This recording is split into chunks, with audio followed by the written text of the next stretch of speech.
დამეკავშირდნენ ახალგორში სასაზღვრო ჯარების უფროსი მოადგილე ალექსეი სოკოლოვი,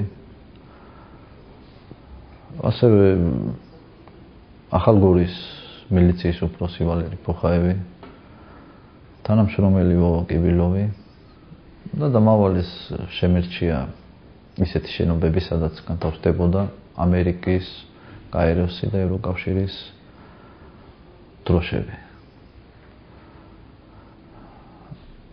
შემდეგ დამავალეს ალექსანდროვის ბაღის წინ ყოფილი ამერიკის საელჩოს შენობაში, რომელშიც დღეს განთავსდება ნატოს საინფორმაციო ცენტრი, შენობის საფეთქება, რაშიც გადამიხდნენ $2000. მოგესალმებით. დღეს შინაგან საქმეთა სამინისტროს თანამშრომლების მიერ აღკვეთილი იქნა ტერორისტული აქტის განხორციელების მორიგი მცდელობა. სამართალდამცავების მიერ მცხეთის რაიონში დაკავებული იქნა ბადრი გოგიაშვილი.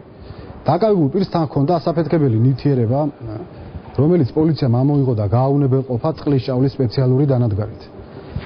დაკავებული პირის ჩვენებით ირკვევა, რომ მას ახალგორში დისლოცირებული რუსეთის სასაზღვრო ჯარების უფროსის მოადგილის ალექსეი სოკოლოვის, ახალგორის მილიციის სამმართველოს უფროსის ვლადიმერ პუხაევის და ახალგორის მილიციის სამმართველოს თანამშრომლის ვოვა კიბილოვის მიერ მიცემული ჰქონდა დავალება თბილისში მოეძებნა ისეთი შენობა, სადაც განთავსებული იქნებოდა რომელიმე საერთაშორისო ორგანიზაციის, ან ევროკავშირის, ან ამერიკის შეერთებული შტატების დროშა.